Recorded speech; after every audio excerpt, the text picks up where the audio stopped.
ಕೆಲಸ ಮಾಡುವ ಎಲ್ಲ ಪತ್ರಕರ್ತ ಬಾಂಧವರನ್ನು ಈ ಕಾರ್ಯಕ್ರಮಕ್ಕೆ ಮೊದಲಿಗೆ ನಾನು ಕೂಡ ಸ್ವಾಗತವನ್ನು ಮಾಡಿಕೊಳ್ತಾ, ಹೊಸದಾಗಿ ಆಯ್ಕೆ ಆಗಿರುವಂಥ ನೂತನ ಸಾಲಿನ ಪದಾಧಿಕಾರಿಗಳು, ಜಿಲ್ಲಾ ಮಟ್ಟದ ಪದಾಧಿಕಾರಿಗಳಿಂದ ಹಿಡಿದು ತಾಲೂಕು ಕೇಂದ್ರಗಳಲ್ಲಿ ತಾಲೂಕಿನ ಘಟಕದ ಪದಾಧಿಕಾರಿಗಳಾಗಿ ಆಯ್ಕೆ ಆಗಿರುವಂಥ ಎಲ್ಲ ಸನ್ಮಿತರಿಗೆ ಮತ್ತೊಮ್ಮೆ ನಾನು ಹೃತ್ಪೂರ್ವಕವಾಗಿ ಅಭಿನಂದನೆಗಳನ್ನು ಸಲ್ಲಿಸ್ತೇನೆ. ಇವತ್ತು ವಿಶೇಷವಾದ ಸಂದರ್ಭದಲ್ಲಿ ನಾವು ನೀವು ಮುಖಾಮುಖಿಯಾಗಿದ್ದೇವೆ. ಇದೊಂದು ಐತಿಹಾಸಿಕ ನಗರಿ. ಇದೇ ಸಭಾಂಗಣದಲ್ಲಿ ನಡೆದಂಥ ರಾಜ್ಯ ಪತ್ರಕರ್ತರ ಸಮ್ಮೇಳನದ ಸವಿನೆನಪು ಯಾವಾಗಲೂ ಕೂಡ ನಮ್ಮ ಮನಸ್ಸಿನ ಆಳದಲ್ಲಿ ಈಗಲೂ ಕೂಡ ಇಡೀ ರಾಜ್ಯದ ಉದ್ದಗಲಕ್ಕೆ ಇಲ್ಲಿ ನಡೆದಂಥ ಸಮ್ಮೇಳನದ ಸವಿನೆನಪುಗಳು ಈಗಲೂ ಹಚ್ಚ ಹಸಿರಾಗಿವೆ. ಅದಕ್ಕೆ ಕಾರಣಕರ್ತರಾಗಿದ್ದು ಇಡೀ ಬಿಜಾಪುರ ಜಿಲ್ಲೆಯ ಎಲ್ಲ ಪತ್ರಕರ್ತರು, ಸಂಗಮೇಶ್ ಚೂರಿಯವರ ನೇತೃತ್ವದಲ್ಲಿ, ಆಗಿನ ಅಧ್ಯಕ್ಷರಾಗಿದ್ದಂಥ ಚೂರಿಯವರ ನೇತೃತ್ವದಲ್ಲಿ ನಡೆದಂಥ ಸಮ್ಮೇಳನ. ಅದಾದ ನಂತರ ಅನೇಕ ಕಾರ್ಯಕ್ರಮಗಳು ಕೂಡ ನಡೀತಾ ಬಂದಿದ್ದಾವೆ. ಅನೇಕರು ಪದಾಧಿಕಾರಿಗಳಾಗಿ ಕೂಡ ಕೆಲಸವನ್ನು ನಿರ್ವಹಣೆ ಮಾಡಿದ್ದೀರಿ. ಈಗ ಮತ್ತೊಮ್ಮೆ ಈ ಅವಕಾಶವನ್ನು ಅಶೋಕ್ ಹೆಡೇಹಳ್ಳಿ ಅವರು, ಅವತ್ತು ಸಮ್ಮೇಳನ ನಡೆಯುವಾಗ ಅವರೇನೂ ಆಗಿರಲಿಲ್ಲ, ಆದರೆ ಇವತ್ತು ಕೆಲಸ ಮಾಡೋವರಿಗೆ ಅವಕಾಶ ಸಿಗುತ್ತೆ ಅನ್ನೋದಕ್ಕೆ ಅಶೋಕ್ ಹೆಡೇಹಳ್ಳಿ ಅವರು ಸಾಕ್ಷಿಯಾಗಿದ್ದಾರೆ. ನಿಮ್ಮೆಲ್ಲರ ಚಪ್ಪಾಳೆ ಮೂಲಕ ಅವರಿಗೆ ಅಭಿನಂದನೆಗಳನ್ನು ಸಲ್ಲಿಸೋಣ. ಇವತ್ತು ನಮ್ಮ ಬಿಜಾಪುರದ ಬಗ್ಗೆ ಮಾತನಾಡೋದಾದರೆ ಅನೇಕ ಸಂದರ್ಭಗಳಲ್ಲಿ ನಾವು ಇದನ್ನು ಉಲ್ಲೇಖ ಮಾಡ್ತಾನೆ ಇರ್ತೀವಿ.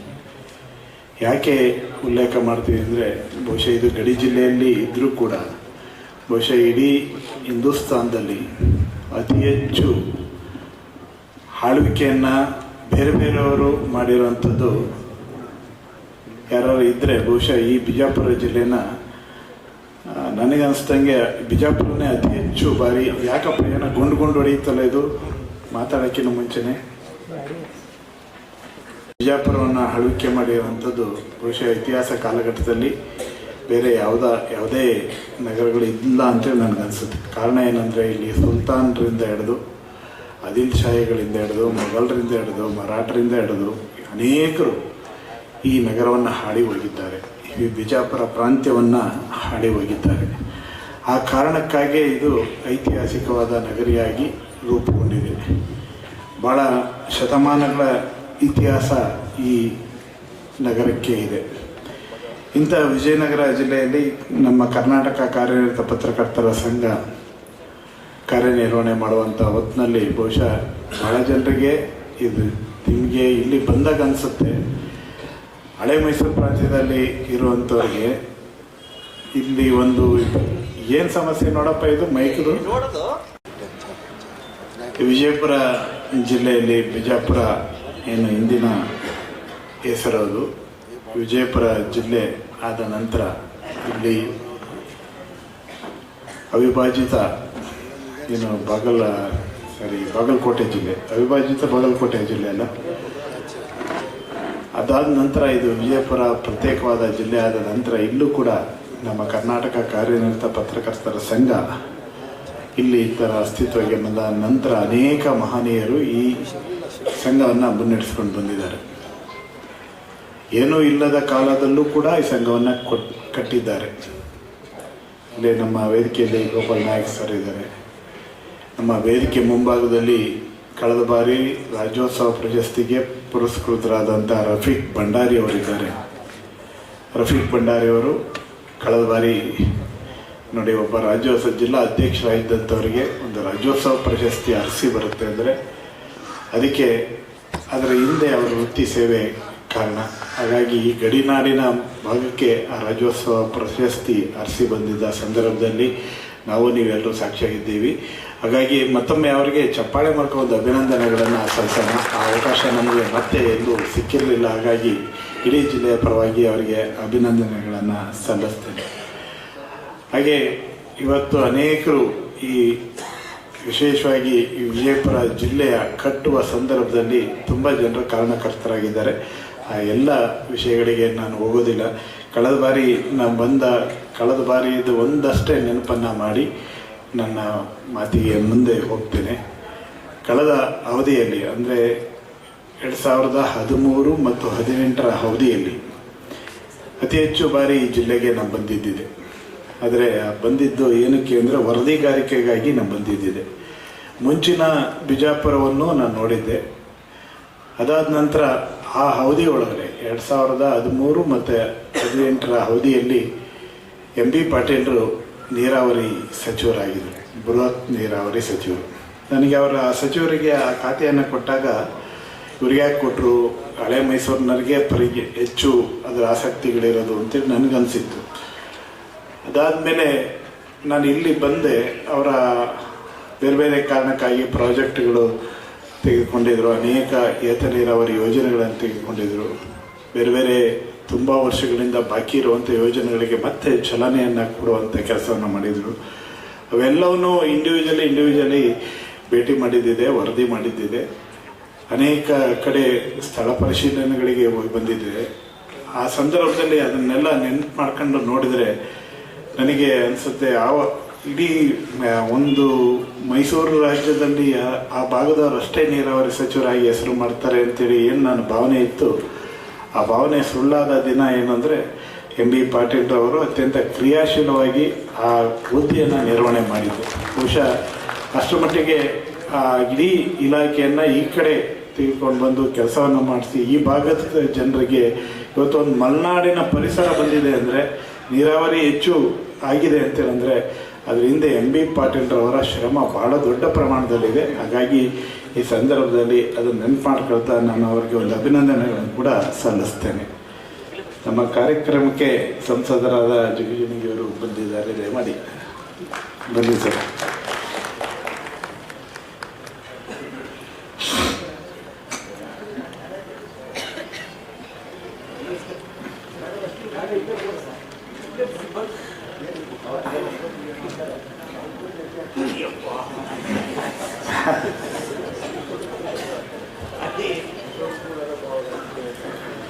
ಈ ಎಲ್ಲ ನೆನಪುಗಳನ್ನು ಮತ್ತೊಮ್ಮೆ ನೆನಪು ಮಾಡ್ತಾ ಇವತ್ತು ಈಗಷ್ಟೇ ಸಂಸದರು ಬಂದಿದ್ದಾರೆ. ಅವರಿಗೆ ನಿಮ್ಮೆಲ್ಲರ ಚಪ್ಪಾಳೆ ಮೂಲಕ ನಾನೇ ಸ್ವಾಗತವನ್ನು ಕೋರ್ತೇನೆ. ಅತ್ಯಂತ ಸೀನಿಯರ್ ಮೋಸ್ಟ್ ಜರ್ನಲಿಸ್ಟ್ ಪೊಲಿಟಿಷಿಯನ್ ಅವರು. ಇವತ್ತು ಕರ್ನಾಟಕ ಕಾರ್ಯನಿರತ ಪತ್ರಕರ್ತರ ಸಂಘ ಅಧಿಕಾರಿ ಪದಗ್ರಹಣ ಕಾರ್ಯಕ್ರಮದಲ್ಲಿ ನೀವೆಲ್ಲರೂ ಮುಖಾಮುಖಿಯಾಗಿದ್ದೇವೆ. ಬಹುಶಃ ಪತ್ರಕರ್ತರ ವೃತ್ತಿ ಇವತ್ತಿನ ಸಂದರ್ಭದಲ್ಲಿ ಹೇಗಿದೆ, ಏನೆಲ್ಲ ಸಮಸ್ಯೆಗಳಿದೆ, ಹೇಗೆ ನಡ್ಕೋಬೇಕಾಗಿದೆ ಅನ್ನೋದು ನಿಮ್ಮೆಲ್ಲರಿಗೆ ಗೊತ್ತಿದೆ, ನನಗಿನ್ನ ಹೆಚ್ಚಾಗಿ. ಆದರೂ ಕೂಡ ಔಪಚಾರಿಕವಾಗಿ ಈ ವಿಷಯಗಳನ್ನು ಪ್ರಸ್ತಾಪ ಮಾಡಿ ಮಾತನಾಡಲೇಬೇಕಾದಂಥ ಅನಿವಾರ್ಯತೆ ಕೂಡ ಇದೆ. ಇವತ್ತು ಪತ್ರಕರ್ತ ಅಂದ ತಕ್ಷಣ ಒಂದು ಸಲ ಎದೆಮುಟ್ಟಿ ನೋಡಿಕೊಳ್ಳುವ ರೀತಿಯಲ್ಲಿ ಪರಿಸ್ಥಿತಿಗಳು ಇವತ್ತಿನ ಸಂದರ್ಭದಲ್ಲಿ ಇದೆ. ಬಹುಶಃ ಹಿಂದೆ ಸ್ವತಂತ್ರ ಪೂರ್ವದಲ್ಲಿ, ಸ್ವತಂತ್ರ ಕಾಲಘಟ್ಟದಲ್ಲಿ, ಸ್ವತಂತ್ರ ನಂತರ ಪತ್ರಿಕೋದ್ಯಮಕ್ಕೆ ಇದ್ದಂಥ ಘನತೆ ಇವತ್ತಿನ ಸಂದರ್ಭಕ್ಕೆ ಮುಕ್ಕಾಗಿ ಹೋಗ್ತಾ ಇದೆಯಾ ಅನ್ನುವಂಥ ಪ್ರಶ್ನೆ ನಮಗೆ ಕಾಣ್ತಾ ಇದೆ. ಸ್ವತಂತ್ರ ಪೂರ್ವದಲ್ಲಿ ನಮಗಿದ್ದದ್ದು ಇಡೀ ದೇಶಕ್ಕಾಗಿ ಪತ್ರಿಕೋದ್ಯಮ, ದೇಶಕ್ಕಾಗಿ ನಾವು, ಸೇವೆಗಾಗಿ ನಾವು ಅನ್ನುವಂಥ ಪತ್ರಿಕೋದ್ಯಮ. ಸ್ವತಂತ್ರ ನಂತರದ ಪತ್ರಿಕೋದ್ಯಮ ಅಭಿವೃದ್ಧಿಯ ಕಡೆಗೆ ವಾಲುವಂಥ ಪತ್ರಿಕೋದ್ಯಮ, ಒಂದು ಬದ್ಧತೆಗಾಗಿ ಇದ್ದಂಥ ಪತ್ರಿಕೋದ್ಯಮ. 80ರ ದಶಕದಲ್ಲಿ ಇದ್ದಂಥ ಪತ್ರಿಕೋದ್ಯಮ, ಚಳುವಳಿ ಕಾವಿನಲ್ಲಿ ಮೂಡಿದಂಥ ಪತ್ರಿಕೋದ್ಯಮ. ಅದು ದಲಿತ ಚಳುವಳಿ ಇರ್ಬೋದು, ರೈತ ಚಳುವಳಿ ಇರ್ಬೋದು, ಅನೇಕ ಸಂಘಟನೆಗಳ ಬೇರೆ ಬೇರೆ ಚಳುವಳಿಗಳಿರ್ಬೋದು. ಆಗ ಮೂಡಿಬಂದಂಥ ಪತ್ರಕರ್ತರು ಕೂಡ ಈ ಸಮಾಜಕ್ಕಾಗಿ ಬದ್ಧತೆಯನ್ನು ಇಟ್ಕೊಂಡು ಹೀಗೆ ಇರಬೇಕು, ಈ ಸಮಾಜವನ್ನು ಕಟ್ಟಬೇಕು ಅನ್ನುವಂಥ ಪತ್ರಿಕೋದ್ಯಮ. ಆದರೆ ಇವತ್ತಿನ ಕಾಲಘಟ್ಟದಲ್ಲಿ ಸೋಷಿಯಲ್ ಮೀಡಿಯಾಗಳ ಅಬ್ಬರದಲ್ಲಿ ಇವತ್ತಿನ ಪತ್ರಕರ್ತರು ಹೈರಾಣ ಹೋಗಿದ್ದಾರೆ. ಪತ್ರಿಕೋದ್ಯಮನೂ ಕೂಡ ಎತ್ತೆತ್ತಲಾಗೋ ದಿಕ್ಕು ತಪ್ಪಿ ಹೋಗುವಂಥ ಸಂದರ್ಭ ಎದುರಾಗಿದೆ. ಇದಕ್ಕೆ ಅಂಕೆ ಹಾಕುವವರು ಯಾರು ಅನ್ನುವಂಥ ಪ್ರಶ್ನೆ ಕೂಡ ಬಂದಿದೆ. ಬೆಕ್ಕಿಗೆ ಗಂಟೆ ಕಟ್ಟುವವರು ಯಾರು ಅನ್ನುವಂಥ ಪ್ರಶ್ನೆ ಕೂಡ ಬಂದಿದೆ. ಬಹುಶಃ ಪತ್ರಕರ್ತರ ಬಗ್ಗೆ ಯಾರಾದರೂ ಮಾತನಾಡಿದರೆ ಅವ್ರ ಮೇಲೆ ಮುಗಿಬಿದ್ದು ಮತ್ತೆ ಇನ್ನು ಅವ್ರ ಜೀವನದಲ್ಲೇ ಮಾತಾಡಲ್ಲ, ಆ ಥರ ಮಾಡಿಬಿಡುವಂಥ ಶಕ್ತಿ ನಮ್ಮ ಸುದ್ದಿ ಮನೆಯಲ್ಲಿ ಇರುವಂಥವ್ರಿಗಿದೆ. ಇಲ್ಲ ಅಂತೇಳಿ ನಾನು ಅಲಗಡೆಯಕ್ಕೆ ಹೋಗಲ್ಲ. ಆದರೆ ನಾವು ಆ ವೃತ್ತಿ ಒಳಗಡೆ ಕೆಲಸವನ್ನು ಸರಿಯಾಗಿ ಮಾಡ್ತಾ ಇದ್ದೀವ ಅನ್ನೋವಂಥ ಪ್ರಶ್ನೆ ಎತ್ತಿದರೆ ಅದು ಈಗಲೂ ಕೂಡ ಕ್ವಶನ್ ಮಾರ್ಕ್ ಆಗಿ ಉಳಿತಾ ಇದೆ. ನಾನು ಯಾಕೆ ಇಂದಿನ ಸ್ವತಂತ್ರ ಪೂರ್ವ, ಸ್ವತಂತ್ರ ಕಾಲಘಟ್ಟದ, ಸ್ವತಂತ್ರ ನಂತರದ ಪತ್ರಿಕೋದ್ಯಮದ ಬಗ್ಗೆ ಹೇಳಿದೆ ಅಂದರೆ, ಅವತ್ತಿನ ನಮ್ಮ ಹಿರಿಯರು, ಅತ್ಯಂತ ಮಹನೀಯರು ಯಾವತ್ತೂ ಕೂಡ ಅವರು ಪತ್ರಿಕೋದ್ಯಮವನ್ನು ತಮ್ಮ ವೈಯಕ್ತಿಕವಾಗಿ ಎಲ್ಲೂ ಬಳಸ್ಕೊಂಡಿದ್ದಿಲ್ಲ. ಸಮಾಜಕ್ಕಾಗಿ ದಾರೆ ಎರೆದಿದ್ದಾರೆ. ಸಮಾಜದಲ್ಲಿ ಒಂದು ಆದರ್ಶವನ್ನು ಬಿತ್ತಿ ಹೋಗಿದ್ದಾರೆ. ಯಾವ ಶಬ್ದವನ್ನು ಬಳಸಬೇಕು, ಬಳಸಬಾರದು ಅನ್ನೋಂಥ ಪ್ರಜ್ಞೆಯನ್ನು ಕೂಡ ಮೂಡಿಸಿ ಹೋಗಿದ್ದಾರೆ. ಆದರೆ ಇವತ್ತು ಪರಿಸ್ಥಿತಿ ಆ ಥರ ಇದೆಯಾ? ಈ ಸಮಾಜವನ್ನು ಕಟ್ಟಬೇಕು ಅಂತೇಳಿ ಇದ್ದಂಥ ಪತ್ರಿಕೋದ್ಯಮ ಇವತ್ತು ಸಮಾಜವನ್ನು ಒಡೆಯುವ ಮಟ್ಟಕ್ಕೆ ಬಳಕೆ ಆಗುವಂಥ ಹಂತಕ್ಕೆ ಅನೇಕರು ಈ ಸುದ್ದಿ ಮನೆಯೊಳಗಡೆ ಬಂದಿದ್ದಾರೆ. ನಾನು ಅನೇಕ ಕಡೆ ಈ ವಿಷಯವನ್ನು ಹೇಳ್ತಾ ಇದ್ದೀನಿ, ಪದೇ ಪದೇ ಹೇಳ್ತಾ ಇದ್ದೀನಿ. ಅನಿವಾರ್ಯ ಇದೆ ನಮಗೆ ಹೇಳಲಿಕ್ಕೆ. ಏಕೆಂದರೆ ಇವತ್ತು ಸುಳ್ಳು ಪತ್ರಕರ್ತರು ನಮ್ಮ ಜೊತೆ ಬಂದಿದ್ದಾರೆ, ಜೊಳ್ಳು ಪತ್ರಕರ್ತರು ಇದ್ದಾರೆ, ಕ್ರಿಮಿನಲ್ ಪತ್ರಕರ್ತರು ಇದ್ದಾರೆ, ಅದರ ಆಚೆಗೆ ದಂಧೆ ಮಾಡುವ ಪತ್ರಕರ್ತರು ಇದ್ದಾರೆ, ಬ್ಲಾಕ್ ಮೇಲ್ ಮಾಡುವಂಥ ಪತ್ರಕರ್ತರು ಬಂದಿದ್ದಾರೆ. ಇವ್ರನ್ನೆಲ್ಲ ಯಾರು ಸ್ವಚ್ಛ ಮಾಡಬೇಕು? ಬಹುಶಃ ಬೇರೆ ಯಾರಾದರೂ ಇದ್ರ ಬಗ್ಗೆ ಮಾತಾಡಿದರೆ ಅವ್ರಿಗೆ ಧ್ವನಿ ಅಡಗಿಸುವಂಥ, ಅವರ ಮೇಲೆ ಇಲ್ಲ ಸಲ್ಲದ ಬರೆಯುವಂಥ ಸಂದರ್ಭ ಇದೆ. ಆ ಕಾರಣಕ್ಕಾಗಿ ಯಾವ ರಾಜಕಾರಣಿಗಳು ಮಾತಾಡೋಕ್ಕೆ ಹೋಗೋದಿಲ್ಲ, ಅಥವಾ ಬೇರೆಯವರು ಕೂಡ ಮಾತಾಡ್ಲಿಕ್ಕೆ ಹೋಗೋದಿಲ್ಲ. ಸುದ್ದಿ ಮನೆಯನ್ನು ಯಾರು ಸ್ವಚ್ಛ ಮಾಡ್ಕೋಬೇಕು? ನೈಜ ಪತ್ರಕರ್ತರು ಇವತ್ತು ತಮ್ಮ ಅಸ್ತಿತ್ವವನ್ನು ಉಳಿಸ್ಕೋಬೇಕು ಅಂದರೆ, ನೈಜ ಪತ್ರಿಕೋದ್ಯಮ ತನ್ನ ಅಸ್ತಿತ್ವನ ಘನತೆಯನ್ನು ಉಳಿಸ್ಕೋಬೇಕು ಅಂದರೆ ಈ ಮನೆಯನ್ನು ನಾವೇ ಸ್ವಚ್ಛ ಮಾಡ್ಕೋಬೇಕು, ಬೇರೆ ಯಾರು ಮಾಡಲಿಕ್ಕೆ ಆಗೋದಿಲ್ಲ.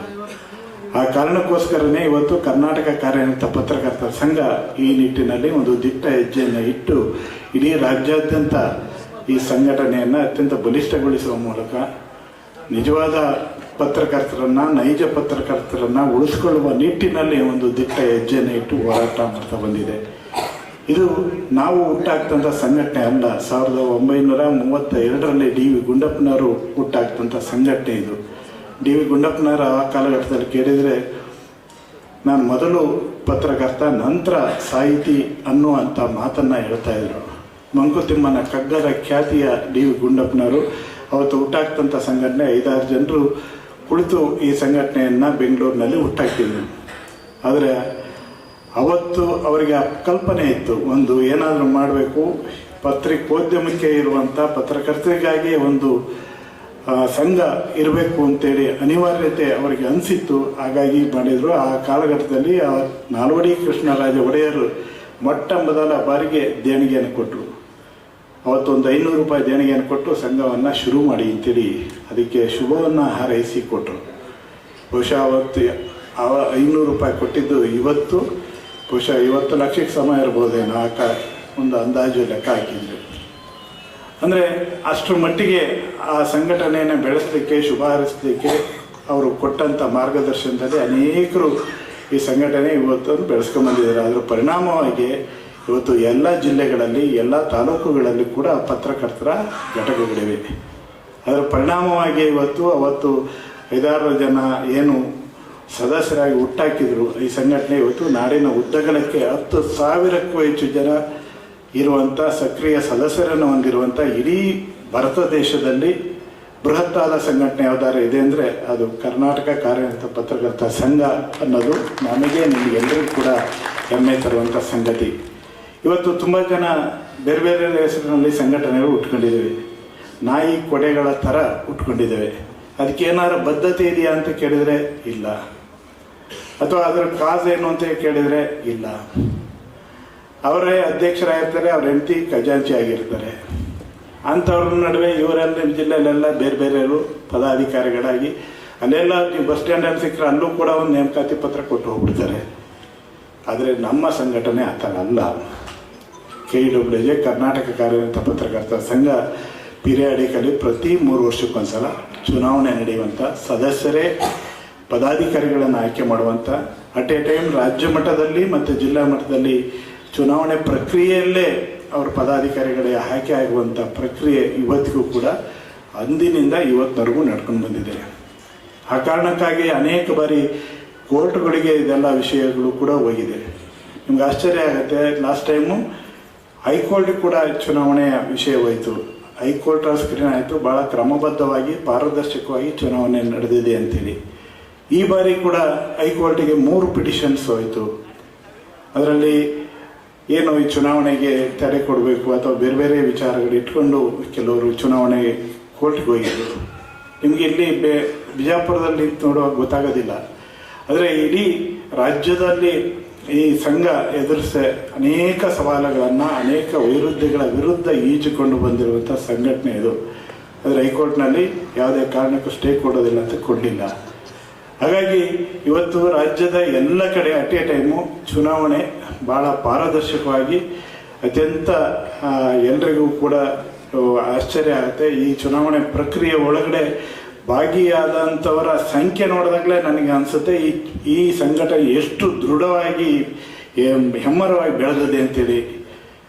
ನಮಗೆ ಕಳೆದ ಬಾರಿ ನಾವು ಈ ಚುನಾವಣೆಯಲ್ಲಿ ಪಾರ್ಟಿಸಿಪೇಟ್ ಮಾಡೋಂಥ, ನಾವು ಸ್ಪರ್ಧೆ ಮಾಡಬೇಕು ಅಂತೇಳಿ ಬೇರೆ ಬೇರೆ ಕಾರಣಕ್ಕಾಗಿ ಬೇರೆ ಬೇರೆ ಹುದ್ದೆಗಳಿಗೆ ಅರ್ಜಿಗಳನ್ನು ಹಾಕೊಂಡಂಥವ್ರ ಸಂಖ್ಯೆನೇ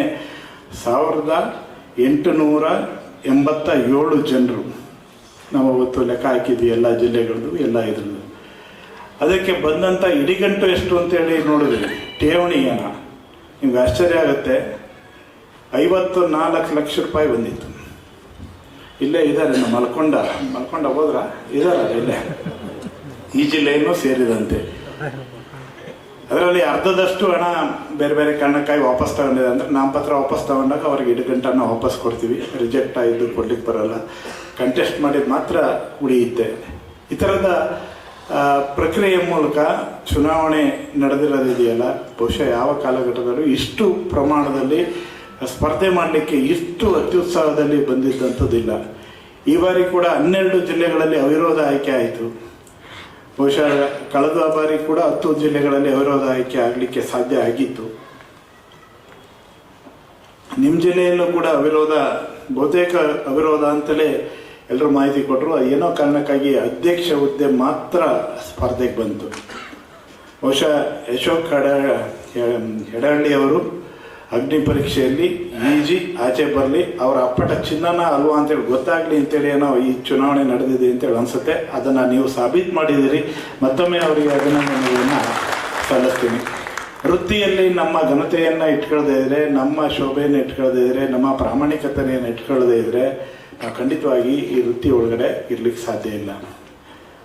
ಬೇರೆ ಬೇರೆಯವರು ಬೇರೆ ಕಾರಣಕ್ಕಾಗಿ ಈ ವೃತ್ತಿ ಒಳಗಡೆ ಬಂದಿದ್ದಾರೆ, ಇಲ್ಲ ಅಂತೇಳಿ ನಾನು ಹೇಳೋದಿಲ್ಲ. ವಿಸಿಟಿಂಗ್ ಕಾರ್ಡ್ ಪತ್ರಕರ್ತರು ಬಂದಿದ್ದಾರೆ, ಪತ್ರಿಕೆ ತರ್ತಾರ ಅಂತ ನೀವು ಸುಮ್ಮನೆ ಕ್ರಾಸ್ ಚೆಕ್ ಮಾಡಿ ನೋಡಿದರೆ ತರೋದೇ ಇಲ್ಲ. ಅನೇಕರು ಯಾವತ್ತೋ ಒಂದು ದಿನ ಪತ್ರಿಕೆ ತರ್ತಾರೆ, ನಾನು ಪತ್ರಕರ್ತ ಅಂತೇಳಿ ಬಂದ್ಬಿಡ್ತಾರೆ. ಅನೇಕರು ಬೇರೆ ಬೇರೆ ಕಡೆ ಎಲ್ಲೋ ಲೆಟರ್ ಇಟ್ಕೊಂಡು ನಾನು ಪತ್ರಕರ್ತ ಅಂತೇಳಿ ಹೋಗುವಂಥವ್ರು ಇದ್ದಾರೆ. ಇಂಥವ್ರ ಬಗ್ಗೆ ಎಲ್ಲ ಅನೇಕ ಕಡೆ ಹೋದ ಸಂದರ್ಭದಲ್ಲಿ ದೂರುಗಳು ಕೂಡ ಬರ್ತಾ ಇರುತ್ತೆ.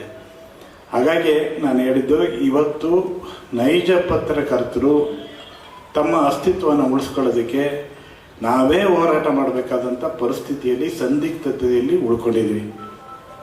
ಒಂದು ಪತ್ರಕರ್ತ ಆಗಲಿಕ್ಕೆ ಒಂದು ಪರಂಪರೆ ಇದೆ.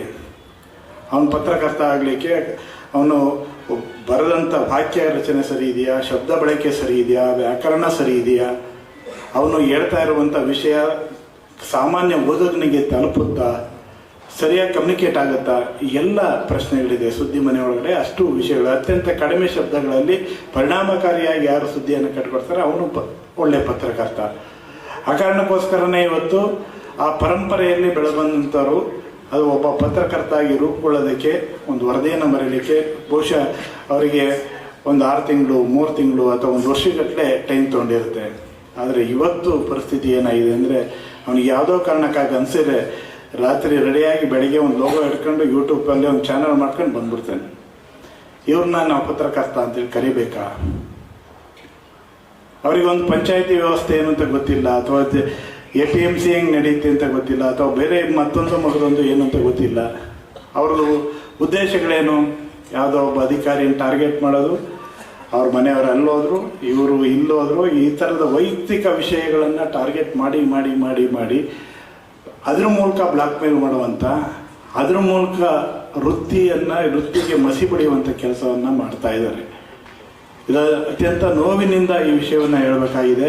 ಹಾಗಾಗಿ ಇಂಥವ್ರು ಯಾರೇ ಇದ್ರೂ ಕೂಡ ಸದುದ್ದೇಶಕ್ಕಾಗಿ ಪತ್ರಿಕೋದ್ಯಮವನ್ನು ಮಾಡೋವಂಥವ್ರು ಯಾರೇ ಬಂದರೂ ಕೂಡ ಅವರಿಗೆ ಬೆಂತಟ್ಟೋಣ, ಹಾರೈಸೋಣ, ಅವರಿಗೆ ಶುಭವನ್ನು ಕೋರೋಣ. ಆದರೆ ಈ ದುರುದ್ದೇಶಕ್ಕಾಗಿ ಬರ್ತಾ ಇರುವಂಥವ್ರನ್ನ ತಡೆದೇ ಇದ್ದರೆ ನಾವು ಕೂಡ ಈ ಸುದ್ದಿ ಮನೆಯಲ್ಲಿ ಉಳಿಲಿಕ್ಕೆ ಸಾಧ್ಯ ಇಲ್ಲ. ಆ ಕಾರಣಕ್ಕೋಸ್ಕರ ಇವತ್ತು ಅಂಥವ್ರೆಲ್ಲರನ್ನ ನಾವು ಜರಡಿ ಹಿಡಿದು ಆಚೆ ಹಾಕುವಂಥ ಕೆಲಸವನ್ನು ಕೂಡ ನಾವು ಮಾಡಬೇಕಾಗಿದೆ. ಆ ಕಾರಣಕ್ಕೋಸ್ಕರನೇ ಇವತ್ತು ಪತ್ರಿಕೋದ್ಯಮದಲ್ಲಿ ನಾವಿರುವಂಥವ್ರು ಸಮಾಜ ನಮ್ಮ ಬಗ್ಗೆ ಒಂದು ಆಶಾಗಣ್ಣಿನಿಂದ ನೋಡುತ್ತೇವೆ. ಒಬ್ಬ ಪತ್ರಕರ್ತ ಬಂದ ಅಂದರೆ ಅವನ ಬೆರಗುಗಣ್ಣಿನಿಂದ ನೋಡ್ತಾರೆ. ಎಲ್ಲರ ಕಾರ್ಯಕ್ರಮಕ್ಕೆ ಹೋದರೆ ಮುಂದ್ಗಡೆ ಕೂರಿಸಿ ನಿಮಗೆ ಒಂದು ಮಾನ್ಯತೆಯನ್ನು ಕೊಡ್ತಾರೆ. ಆ ಘನತೆಯನ್ನು ಇವತ್ತಿಗೂ ಕೂಡ ಸಮಾಜ ನಡೆಸ್ಕೊತಾ ಇದೆ. ಆದರೆ ನಾವು ಅದಕ್ಕೆ ಹೇಗೆ ರಿಫ್ಲೆಕ್ಟ್ ಆಗ್ತಾ ಇದ್ದೀವಿ ಅನ್ನೋದು ಭಾಳ ಮುಖ್ಯ. ಹಾಗಾಗಿ ಕಳೆದು ಹೋಗುತ್ತಿರುವ ಘನತೆಯನ್ನು ಮತ್ತೆ ಮರುಪ್ರತಿಷ್ಠಾಪಿಸುವಂಥ ಕೆಲಸವನ್ನು ನೀವೆಲ್ಲರೂ ಕೂಡ ಕಂಕಣಬದ್ಧರಾಗಿ ಮಾಡಲೇಬೇಕಾಗಿದೆ. ಹಾಗಾಗಿ ಈ ನಿಟ್ಟಿನಲ್ಲಿ ನಾವೆಲ್ಲರೂ ಕಂಕಣಬದ್ಧರಾಗೋಣ ಅಂತ ಹೇಳ್ತಾ ಇವತ್ತು ಕಾರ್ಯಕ್ರಮಕ್ಕೆ ಎಂ ಬಿ ಪಾಟೀಲ್ ಸರ್ ಬಂದಿದ್ದಾರೆ. ಅವರಿಗೆ ನಾನೇ ಹೃತ್ಪೂರ್ವಕವಾಗಿ ಸ್ವಾಗತವನ್ನು ಕೋರ್ತೇನೆ ಹೇಳ್ತಾ, ಇವತ್ತು ನಮ್ಮ ಬಳಕೆ ಮಾಡ್ತಾ ಇರುವಂಥ ಭಾಷೆ ಕೂಡ ಅದರ ಬಗ್ಗೆ ಪ್ರಜ್ಞೆ ಇರಬೇಕು. ಕನಿಷ್ಠ ಯಾರಿಗೆ ಈ ಶಬ್ದವನ್ನು ಬಳಕೆ ಮಾಡಿದರೆ ಯಾವ ಸಮುದಾಯಕ್ಕೆ ಹರಟಾಗುತ್ತೆ ಅಥವಾ ಈ ಶಬ್ದವನ್ನು ಬಳಕೆ ಮಾಡಿದರೆ ಯಾರಿಗೆಲ್ಲ ಮನಸ್ಸಿಗೆ ಘಾಸಿ ಆಗುತ್ತೆ ಅನ್ನುವಂಥ ಒಂದು ವಿವೇಚನೆ ಕೂಡ ನಮಗಿರಬೇಕು. ಇಲ್ಲದೇ ಇದ್ದರೆ ಈ ಸುದ್ದಿ ಮನೆ ಒಳಗಡೆ ಅನೇಕರ ಮನಸ್ಸುಗಳನ್ನು ಹೊಡೆಯುವಂಥ, ಇವತ್ತಂತೂ ಬಹುಶಃ ಬ್ರೇಕಿಂಗ್ ನ್ಯೂಸ್ಗಳ ಹಾವಳಿಯಲ್ಲಿ ಅದೆಷ್ಟು ಜನರ ಮನಸ್ಸುಗಳನ್ನು ಬ್ರೇಕ್ ಮಾಡಿದ್ದೀವೋ ನಮಗೆ ಗೊತ್ತಿಲ್ಲ. ಆದರೆ ಬ್ರೇಕ್ ಆದ ಮನಸ್ಸುಗಳನ್ನ ಮತ್ತೆ ಒಟ್ಟಿಗೆ ಕಟ್ಟಿದ್ದೀವ ಅಂತೇಳಿ ಕೇಳಿದರೆ ಅದು ಇನ್ನೂ ಕ್ವಶನ್ ಮಾರ್ಕ್ ಆಗಿ ಉಳಿಯುತ್ತೆ. ಹಾಗಾಗಿ ಇವತ್ತಿನ ಸಂದರ್ಭದಲ್ಲಿ ನಾವು ಬ್ರೇಕಿಂಗ್ ನ್ಯೂಸ್ಗಳ ಕೊಡುವ ಧಾವಂತ ಏನಿದೆ, ಆ ಧಾವಂತದ ನಡುವೆ ನಮ್ಮ ವಿವೇಚನೆಯನ್ನು ಯಾರ ಮನಸ್ಸಿಗೆ ಘಾಸಿ ಆಗುತ್ತೆ, ಯಾರ ಹೃದಯಕ್ಕೆ ಹರಟಾಗುತ್ತೆ ಅನ್ನುವಂಥ ಒಂದು ಪ್ರಜ್ಞೆಯನ್ನು ಯಾವತ್ತೂ ಕೂಡ ಮರಿಬಾರದು. ಯಾವತ್ತು ಮರಿತೀವಿ ಅವತ್ತು ನಾವು ಈ ಪತ್ರಕರ್ತರ ವೃತ್ತಿಯಲ್ಲಿ ಇರಲಿಕ್ಕೆ ಸಾಧ್ಯ ಇಲ್ಲ, ಆಚೆ ಹೋಗೋದೇ ಒಳ್ಳೆಯದು. ಬೇಕಾದಷ್ಟು ವೃತ್ತಿಗಳಿದ್ದಾವೆ ಕೆಲಸ ಮಾಡಲಿಕ್ಕೆ. ಹಾಗಾಗಿ ಇವತ್ತು ಪತ್ರಕರ್ತರ ವೃತ್ತಿ ಅತ್ಯಂತ ನೋಬೆಲ್ ಹಂತದ ವೃತ್ತಿ ಅಂತೇಳಿ ನಾವು ಹೇಳ್ತೀವಿ, ನೋಬೆಲ್ ಪರ್ಸನಾಲಿಟಿ ಅಂತೇಳಿ ಹೇಳ್ತೀವಿ. ಬಹುಶಃ ದೇಹಕ್ಕೆ ಏನಾದರೂ ರೋಗ ಬಂದರೆ ಒಂದು ಗುಳಿಗೆ ಹಾಕ್ಕೋಬೋದು ಅಥವಾ ಇಂಜೆಕ್ಷನ್ ತಗೋಬೋದು, ಮತ್ತೊಂದು ಮಾಡ್ಬೋದು. ಆದರೆ ಸಮಾಜಕ್ಕೆ ರೋಗ ಬಂದರೆ ಈ ಸಮಾಜನೇ ಬೇರೆ. ಯಾಕೆಂದರೆ ಈ ಸಮಾಜವನ್ನು ಕಟ್ಟಿರೋದರಲ್ಲಿ ಪತ್ರಕರ್ತರ ಪಾತ್ರ ಭಾಳ ದೊಡ್ಡ ಪ್ರಮಾಣದಲ್ಲಿದೆ. ಸ್ವತಂತ್ರ ಪೂರ್ವದ ಕಾಲಘಟ್ಟದಿಂದಲೂ ಕೂಡ ಭಾಳ ದೊಡ್ಡ ಪ್ರಮಾಣದಲ್ಲಿ ಪತ್ರಕರ್ತರು ಈ ಸಮಾಜವನ್ನು ಕಟ್ಕೊಂಡು ಬಂದಿದ್ದಾರೆ. ಅನೇಕ ನೆಲೆಸ್ಥಳಗಳಲ್ಲಿ, ಅನೇಕ ವರ್ಗಗಳಲ್ಲಿ, ಅನೇಕ ಇದರಲ್ಲಿ ಜಾಗೃತಿ ಮೂಡಿಸುವ ಮೂಲಕ, ಅಭಿವೃದ್ಧಿಗೆ ಬೆಳಕನ್ನು ಚೆಲ್ಲುವ ಮೂಲಕ ಈ ಸಮಾಜವನ್ನು ಕಟ್ಕೊಂಡು ಬಂದಿದ್ದಾರೆ ಪತ್ರಕರ್ತರು. ಹಾಗಾಗಿ ಪತ್ರಕರ್ತರಿಗೆ ಈ ಸಮಾಜಕ್ಕೆ ಏನಾರ ರೋಗ ಬಂದರೆ ಅದಕ್ಕೆ ಗುಣಪಡಿಸುವಂಥ ಶಕ್ತಿ ಇರೋಂಥದ್ದು ಪತ್ರಕರ್ತರಿಗೆ ಮಾತ್ರ. ಪತ್ರಕರ್ತರು ಅಷ್ಟು ಪರಿಣಾಮಕಾರಿಯಾಗಿ ಇವತ್ತು ಕೂಡ ಅವರ ವೃತ್ತಿಯನ್ನು ಉಳಿಸ್ಕೊಳ್ಳಿಕ್ಕೆ, ಬೆಳೆಸ್ಕೊಳ್ಳಿಕ್ಕೆ ಸಾಧ್ಯ ಇದೆ. ಹಾಗಾಗಿ ಪತ್ರಕರ್ತರ ವೃತ್ತಿ ಬಗ್ಗೆ ಘನತೆಯನ್ನು ನಮ್ಮ ಮನಸ್ಸಿನಲ್ಲಿ ಯಾವತ್ತೂ ಕೂಡ ಕಾಪಿಟ್ಕೊಳ್ಳುವಂಥ ಕೆಲಸವನ್ನು ನೀವೆಲ್ಲರೂ ಸೇರಿ ಮಾಡಬೇಕು. ನಮ್ಮ ಎದೆಯಲ್ಲಿ ಕನಿಷ್ಠ ನಾವು ಯಾವುದು ಒಳಿತು ಕೆಡಿತು ಅನ್ನುವಂಥ ಭಾವನೆ ನಮ್ಮಲ್ಲಿ ಇರಬೇಕು. ಅದೇನಾರ ಯಾವತ್ತೂ ನಾವು ಅದನ್ನು ಕಳ್ಕೊತೀವಿ. ನಮ್ಮ ಎದೆ ಒಳಗಡೆ ಒಬ್ಬ ನ್ಯಾಯಾಧೀಶ ಯಾವಾಗಲೂ ಪ್ರಜ್ಞಾಪೂರ್ವಕವಾಗಿ ಇಲ್ಲದೇ ಇದ್ದರೆ ಅನೇಕ ಅವಾಂತರಗಳಿಗೆ ಕಾರಣ ಆಗುತ್ತೆ. ಹಾಗಾಗಿ ನಮ್ಮ ಎದೆ ಒಳಗಡೆ ಇರುವ ಒಬ್ಬ ನ್ಯಾಯಾಧೀಶನ ಪ್ರತಿಷ್ಠಾಪಿಸ್ಕೋಬೇಕು. ಅದೇ ರೀತಿ ನಡ್ಕೊಳ್ಳುವಂಥ ಮೂಲಕ ಪತ್ರಕರ್ತರಾಗಿ ನಾವು ರೂಪುಕೊಳ್ಳುವಂಥ ಕೆಲಸವನ್ನು, ಆ ಮೂಲಕ ಪ್ರಜ್ಞಾಪೂರ್ವಕವಾಗಿ ಕೆಲಸ ಮಾಡುವಂಥ ಕೆಲಸವನ್ನು ನಾವು ಮಾಡಿದರೆ ಬಹುಶಃ ಸಮಾಜ ಕೂಡ ಇನ್ನೂ ಎತ್ತರಕ್ಕೆ, ಇನ್ನೂ ಹೆಚ್ಚಿನ ನಿರೀಕ್ಷೆಯನ್ನು ಇಟ್ಕೊಂಡು ನಮಗೆ ಗೌರವ ಕೊಡುವಂಥ ಕೆಲಸವನ್ನು ಮಾಡಲಿಕ್ಕೆ ಸಾಧ್ಯ ಆಗುತ್ತೆ. ಈ ನಿಟ್ಟಿನಲ್ಲಿ ಪತ್ರಕರ್ತರ ವೃತ್ತಿಯಲ್ಲಿ ಬಂದಿರುವಂಥ ಬೇಕೋ ಬೇಡೋ ನಾವು ಬಂದ್ಬಿಟ್ಟಿದ್ದೀವಿ ವೃತ್ತಿ ಒಳಗಡೆ. ನೀವು ಸುಮ್ಮನೆ ಮನಸ್ಸಿಗೆ ಒಂದ್ಸಲಿ ಒಂದು ಪ್ರಶ್ನೆ ಕೇಳ್ಕೊಂಡು ನೋಡಿ, ಯಾರಾದರೂ ನೀವು ಪತ್ರಕರ್ತ ಆಗಿ ಅಂತೇಳಿ ಯಾರಾದರೂ ಕರೆದಿದ್ರಾ? ಯಾರು ಕರೆದಿಲ್ಲ. ನಾವು ಯಾವುದೋ ಒಂದು ಗೀಳಿಗಾಗಿ, ಯಾವುದೋ ಒಂದು ಹುಚ್ಚುತನಕ್ಕಾಗಿ, ಏನೋ ಕಾರಣಕ್ಕಾಗಿ ಈ ವೃತ್ತಿ ಒಳಗಡೆ ಬಂದಿದ್ದೀವಿ. ಆದರೆ ಈ ವೃತ್ತಿ ಒಳಗಡೆ ಬಂದ ಮೇಲೆ ಆ ವೃತ್ತಿಗೆ ಅಪಚಾರ ಮಾಡುವಂಥ, ಆ ವೃತ್ತಿಗೆ ತದ್ವಿರುದ್ಧವಾಗಿ ನಡ್ಕೊಳ್ಳುವಂಥ ಕೆಲಸವನ್ನು ಯಾರೂ ಕೂಡ ಮಾಡಬಾರ್ದು. ಒಳ್ಳೆತನದಲ್ಲಿ ಇವತ್ತು ಸಮಾಜದಲ್ಲಿ ಒಳ್ಳೆತನಕ್ಕೆ ಖಂಡಿತವಾಗಿ ಬೆಲೆ ಇದೆ. ನೀವೇನೋ ಒಂದು ಕಾರ್ಯಕ್ರಮ ಮಾಡಿ ಸರ್ ಒಂದು ಊಟ ಹಾಕ್ಸಿ ಅಂದರೆ ಹಾಕ್ಸಲ್ವಾ? ಹಾಕ್ಸುತ್ತೆ. ಈಗ ಅಷ್ಟೇ ಆಗಿ ನಿಮಗೆ ಈ ಸಮ್ಮೇಳನದಲ್ಲೇ ಇಡೀ ರಾಜ್ಯ ಪತ್ರಕರ್ತರ ಸಮ್ಮೇಳನದಲ್ಲಿ ಊಟ ಹಾಕ್ಸ್ತಾರೆ ಯಾರು? ಇಲ್ಲೇ ಎಂ ಬಿ ಪಾಟೀಲ್ ಇಲ್ಲೇ ಕೂತಿದ್ದಾರೆ. ಒಂದು ಊಟ ಹಾಕ್ಸಿ ಅಂತ ಇಡೀ ಪತ್ರಕರ್ತರ ಕೇಳಿದ್ರೆ ಖಂಡಿತ ಅವರು ಅತ್ಯಂತ ಸಂತೋಷದಿಂದ ಆ ಕೆಲಸವನ್ನು ಮಾಡಿಕೊಟ್ಟಿದ್ದಾರೆ. ಹಾಗೆ ಅನೇಕ ಸಂದರ್ಭಗಳಲ್ಲಿ ಬೇರೆ ಬೇರೆ ಕಾಂಟ್ರಿಬ್ಯೂಷನ್ ಕೇಳಿದಂಥ ಸಂದರ್ಭದಲ್ಲಿ ಶಿವಾನಂದ ಪಾಟೀಲ್ ಇವತ್ತು ಬಂದಿಲ್ಲ. ಅವರು ಹಾವೇರಿಯಲ್ಲಿ ನಮ್ಮ ಪತ್ರಿಕಾ ದಿನಾಚರಣೆಗೆ ಬಂದಿದ್ರು. ಆ ಸಂದರ್ಭದಲ್ಲಿ ಅಲ್ಲಿಯ ಕ್ಷೇಮಾಭಿವೃದ್ಧಿ ನಿಧಿಗೆ 5 ಲಕ್ಷ ರೂಪಾಯಿ ದೇಣಿಗೆಯನ್ನು ಕೊಟ್ಟರು ಮತ್ತು ಇಲ್ಲೂ 5 ಲಕ್ಷ ರೂಪಾಯಿ ದೇಣಿಗೆಯನ್ನು ಕೊಟ್ಟಿದ್ರು. ಕೊಟ್ಟಿಲ್ವಾ? ಕೊಟ್ಟಿದ್ರು. ಎಂ ಬಿ ಪಾಟೀಲ್ರು ಕೂಡ 5 ಲಕ್ಷ ರೂಪಾಯಿ ಅವತ್ತು ಅನೌನ್ಸ್ ಮಾಡಿದ್ರು. ಕೊಟ್ಟಿದ್ರೆ ಇಲ್ಲೋ ಗೊತ್ತಿಲ್ಲ ನನಗೆ.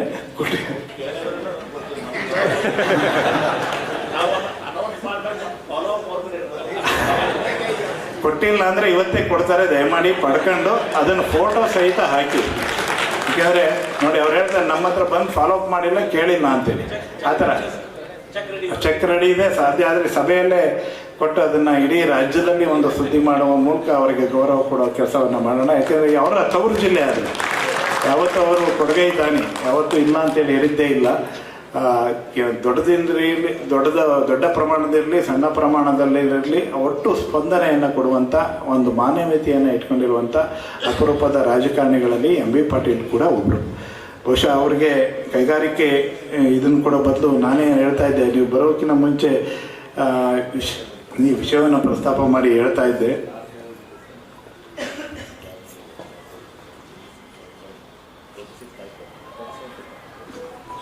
ಎಂ ಬಿ ಪಾಟೀಲ್ರಿಗೆ ಬೃಹತ್ ಮತ್ತು ಕೈಗಾರಿಕಾ ಸಚಿವರಾಗಿ ಈ ಹುದ್ದೆಯನ್ನು ಕೊಟ್ಟಿದ್ದಾರೆ. ಬಹುಶಃ ಈ ಬಿಜಾಪುರಕ್ಕೆ ಬರಬೇಕು ಅಂದರೆ ಈಗಲೂ ಕೂಡ 10 ಅವರ್ ಜರ್ನಿ ಇದೆ. 8 ಅವರು 10 ಅವರು ಮೇಲೆ ಜರ್ನಿ ಇದೆ. ರೈಲಿನ ಕನೆಕ್ಟಿವಿಟಿ ಸರಿ ಇಲ್ಲ, ಸುತ್ತಿ ಬಳಸಿ ಬರುತ್ತೆ. ಅದರ ನಂತರ ವಿಮಾನ ನಿಲ್ದಾಣ ಆಯಿತು ಅಂದರೆ ಅದು ಇನ್ನೂ ಆಗಲಿಲ್ಲ. ಎಂ ಬಿ ಪಾಟೀಲ್ ಅವರ ಕಾಲದಲ್ಲಿ ಆದರೆ ಆದಂಗೆ, ಇಲ್ಲಾಂದರೆ ಆಗಲ್ಲ. ದಯಮಾಡಿ ಅದು ಎಂ ಬಿ ಪಾಟೀಲ್ ಅವರು ಆದಷ್ಟು ಬೇಗ ನಮ್ಮನ್ನು ವಿಮಾನದಲ್ಲಿ ಈ ಜಿಲ್ಲೆಗೆ ಕರ್ಕೊಂಡು ಬರುವಂತೆ ಆಗಲಿ ಅಂತೇಳಿ ಹೇಳ್ತಾ, ಅವರ ನೀರಾವರಿ ಸಚಿವರಾಗಿದ್ದ ಸಂದರ್ಭದಲ್ಲಿ ಮಾಡಿರುವಂಥ ಕಾರ್ಯಗಳ ಬಗ್ಗೆ ನಾನು ಆಗಲೇ ಮಾತನಾಡುವಾಗ ಹೇಳಿದೆ. ಒಂದು ಬಯಲು ನಾಡಿಗೆ ಬರಸಿಡಿಲಿನ ನಾಡಿಗೆ ಬಂದಂತೆ ಆಗ್ತಾ ಇತ್ತು ಮುಂಚೆ, ಆದರೆ ಇವತ್ತು ಒಂದು ಮಲೆನಾಡಿಗೆ ಬಂದಂಥ ವಾತಾವರಣ ಸೃಷ್ಟಿಯಾಗಿದೆ. ಅಂದರೆ ಅದರ ಹಿಂದೆ ಎಂ ಬಿ ಪಾಟೀಲರು ನೀರಾವರಿ ಯೋಜನೆಗೆ ಹಳೆ ಮೈಸೂರು ಭಾಗದಲ್ಲಿ ಏನು ಆದ್ಯತೆಯನ್ನು ಕೊಡ್ತಾ ಇದ್ರು ನೀರಾವರಿಗೆ, ಅದಕ್ಕಿಂತ ದೊಡ್ಡ ಪ್ರಮಾಣದ ಆದ್ಯತೆಯನ್ನು ಅವರು ನೀರಾವರಿ ಸಚಿವರಾಗಿದ್ದ ಸಂದರ್ಭದಲ್ಲಿ ಕೊಟ್ಟಿದ್ದ ಕಾರಣಕ್ಕಾಗಿ ಈ ಜಿಲ್ಲೆಗೆ ಅತ್ಯಂತ ಒಂದು ಮಾದರಿಯ ಜಿಲ್ಲೆನೂ ಆಗಿದೆ. ಮತ್ತು ಅತ್ಯಂತ ಹೆಚ್ಚು ನೀರಾವರಿಗೊಳಪಟ್ಟ ಪ್ರದೇಶ ಯಾವುದಿದೆ ಅಂದರೆ ಈಗ ನಿಸ್ಸಂಶಯವಾಗಿ ಹೇಳ್ಬೋದು ಅದು ಬಿಜಾಪುರ ಜಿಲ್ಲೆ ಮತ್ತು ಅಕ್ಕಪಕ್ಕದ ಜಿಲ್ಲೆ ಅಂತೀವಿ. ಅಷ್ಟರ ಮಟ್ಟಿಗೆ ಅವರ ಶ್ರಮ ಇದೆ, ಕೊಡುಗೆ ಇದೆ. ಅದನ್ನು ಈ ಸಂದರ್ಭದಲ್ಲಿ ನೆನಪು ಮಾಡ್ಕೊಳ್ತಾ ಮತ್ತೆ ಅವರು ಈ ಕಾರ್ಯಕ್ರಮದಲ್ಲಿ ಭಾಗಿಯಾಗಿರೋದು ಅತ್ಯಂತ ಸಂತೋಷ ತಂದಿದೆ ಅಂತ ಹೇಳ್ತಾ, ಹಾಗೆ ಈ ಕಾರ್ಯಕ್ರಮದಲ್ಲಿ ಭಾಗಿಯಾಗಿರುವಂಥ ಎಲ್ಲರೂ, ನಾವು ಲಾಸ್ಟ್ ಟೈಮು ಸಿದ್ದೇಶ್ವರ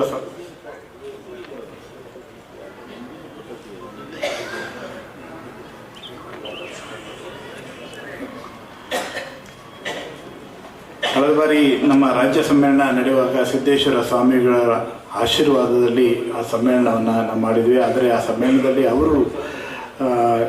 ಅವರ ಇರಲಿಕ್ಕೆ ಸಾಧ್ಯ ಆಗಲಿಲ್ಲ ಅಂದರೆ ಅವರ ಸಾವು ನಮ್ಮನ್ನು ಅತ್ಯಂತ ನೋವಿನಲ್ಲಿ ಮುಳುಗಿಸ್ತು. ಆದರೆ ಅಲ್ಲಿ ಬಂದ ಸಂದರ್ಭದಲ್ಲಿ ಬಿಜಾಪುರಕ್ಕೆ ಬಂದಾಗ ನಾವು ಒಂದು ಹಂತದಲ್ಲಿ ಇಲ್ಲಿ ಸಮ್ಮೇಳನ ಬೇಡ, ಬೇರೆ ಜಿಲ್ಲೆಗೆ ಶಿಫ್ಟ್ ಮಾಡೋಣ ಅಂತ ಯೋಚನೆ ಮಾಡುವಾಗ ಸಿದ್ದೇಶ್ವರ ಸ್ವಾಮೀಜಿಗಳು ಹೇಳಿದ ಮಾತು, ನಮ್ಮ ಈ ನೆಲದ ಜನ ನೀವು ಏನನ್ನಾದರೂ ಕೊಡಿ, ಅದನ್ನು ಮೆರವಣಿಗೆ ರೀತಿಯಲ್ಲಿ ಒತ್ಕೊಂಡು ತಿರುಗ್ತಾರೆ. ದಯಮಾಡಿ ಸಮ್ಮೇಳನವನ್ನು ಬೇರೆ ಕಡೆ ತೆಗೆದುಕೊಂಡು ಹೋಗಬೇಡಿ, ಇಲ್ಲೇ ಮಾಡಬೇಕು ಅಂತ ಆಶಯವನ್ನು ವ್ಯಕ್ತಪಡಿಸಿದರು. ಆ ಕಾರಣಕ್ಕೋಸ್ಕರನೇ ಆ ಸಮ್ಮೇಳನವನ್ನು ಇಲ್ಲಿ ಮತ್ತೆ ಎಲ್ಲೋ ಶಿಫ್ಟ್ ಮಾಡಿದೆ, ಇಲ್ಲೇ ಮಾಡಿದ್ವಿ. ಬಹುಶಃ 3 ಪಾಟೀಲ್ರು ಅಂದರೆ ಬಹುಶಃ ನಾವು ಬೇರೆ ಕಡೆಯಿಂದ ಮಾತನಾಡುವಾಗ ಹೇಳ್ತೀವಿ ಪಾಟೀಲ್ ಏನಂತಾರೆ ಕ್ಯೂಬಿಕ್ ಅಂತ. 3 ಪಾಟೀಲರು ಕೂಡ ಅದಕ್ಕೆ ಸಂಪೂರ್ಣ ಸಹಕಾರವನ್ನು ಕೊಟ್ಟಿದ್ದು. ಬಸವನಗೌಡ ಪಾಟೀಲ್, ಯತ್ನಾಳ್, ಶಿವಾನಂದ ಪಾಟೀಲ್, ಹಾಗೆ ನಮ್ಮ ಎಂ ಬಿ ಪಾಟೀಲ್, 3 ಜನರು ಒಟ್ಟಾಗಿ ಒಂದೇ ವೇದಿಕೆಯಲ್ಲಿ ಭಾಗವಹಿಸಿದ್ದು ಕೂಡ ನಮ್ಮ ರಾಜ್ಯ ಪತ್ರಕರ್ತರ ಸಮ್ಮೇಳನದ ಕಾರ್ಯಕ್ರಮದಲ್ಲೇ ಅವರು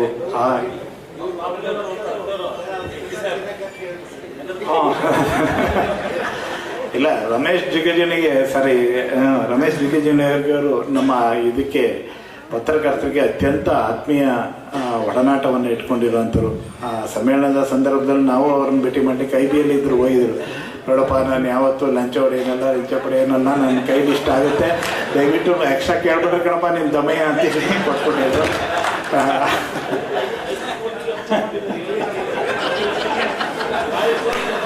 ಆದರೆ ಇವತ್ತು ನಿಮ್ಮೆಲ್ಲರ ಅಭಿಲಾಷೆ ಮೇರೆಗೆ ಬಹುಶಃ ನೀವು ಅವರ ಬೆಳವಣಿಗೆಯಲ್ಲಿ ಪತ್ರಕರ್ತರ ಪಾತ್ರ ಕೂಡ ಬಹಳ ದೊಡ್ಡದಿದೆ. ಆ ಕಾರಣಕ್ಕಾಗಿ ಅವರು ಕೂಡ 5 ಲಕ್ಷ ಇವತ್ತು ಅನೌನ್ಸ್ ಮಾಡಿ ಕೊಡ್ತಾರೆ ಅಂತೇಳಿ ನಾವು ನಿರೀಕ್ಷೆ ಇಟ್ಕೊಂಡಿದ್ವಿ.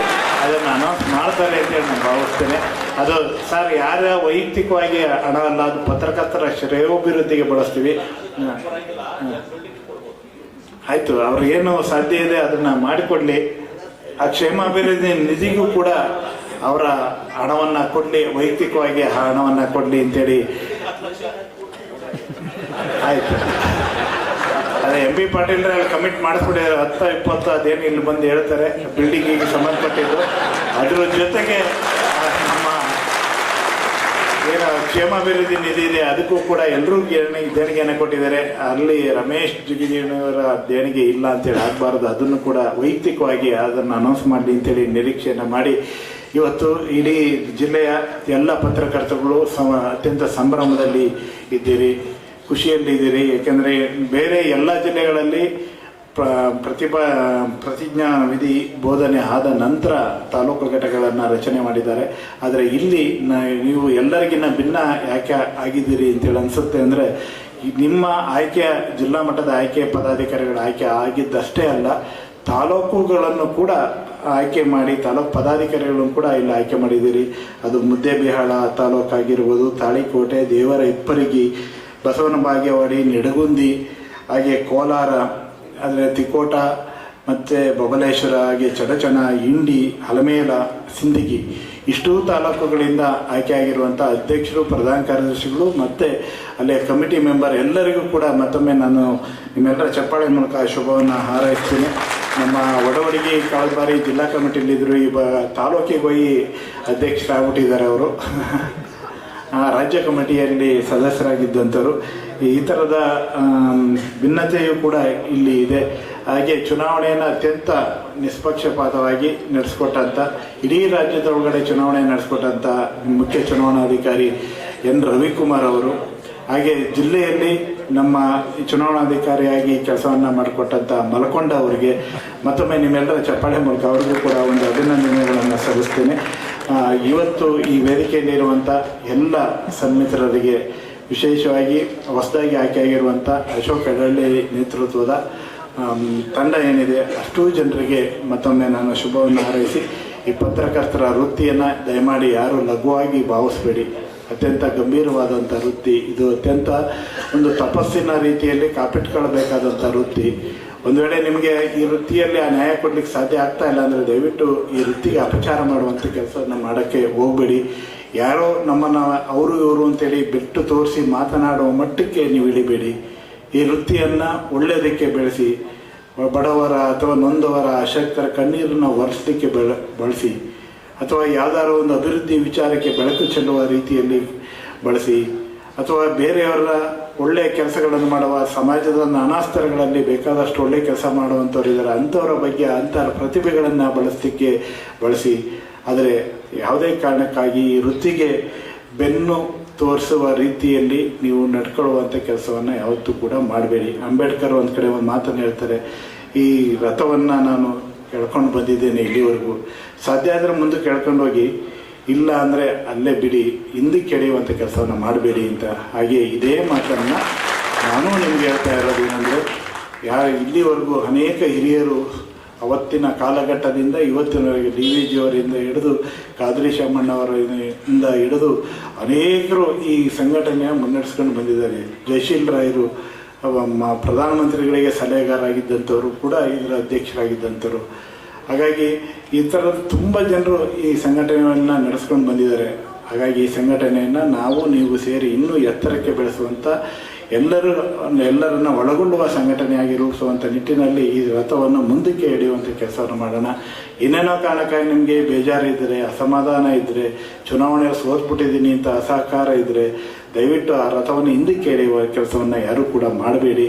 ಗೆದ್ದವರು ಹಿಗ್ಗದು ಬೇಡ, ಸೋತವರು ಕುಗ್ಗದು ಬೇಡ. ಹಾಗಾಗಿ ಇವೆರಡೂ ನಮಗೆ ಹಿರಿಯರು ಹೇಳ್ಕೊಟ್ಟಿರುವಂಥ ಮಾತು. ಅದನ್ನು ನಮ್ಮ ಮನಸ್ಸಿನಲ್ಲಿ ಇಟ್ಕೊಂಡು ಈ ಸಂಘಟನೆಯನ್ನು ಮುಂದೆ ತೆಗೆದುಕೊಂಡು ಹೋಗುವಂಥ, ಈ ಸಂಘಟನೆಗೆ ಮತ್ತಷ್ಟು ಶಕ್ತಿಯನ್ನು ತುಂಬುವಂಥ, ಆ ಮೂಲಕ ಆ ಗೌರವ ಘನತೆಯನ್ನು ನಾವು ಕಾಪಿಟ್ಟುಕೊಳ್ಳುವಂಥ ಕೆಲಸವನ್ನು ನಾವು ನೀವು ಸೇರಿ ಒಟ್ಟಾಗಿ ಮಾಡೋಣ ಅಂತ ಹೇಳಿ ಮತ್ತೊಮ್ಮೆ ನಿಮ್ಮೆಲ್ಲರಿಗೆ ಶುಭವನ್ನು ಹಾರೈಸಿ ನಾನು ಮಾತುಗಳನ್ನು ಮುಗಿಸ್ತೇನೆ. ನಮಸ್ಕಾರ.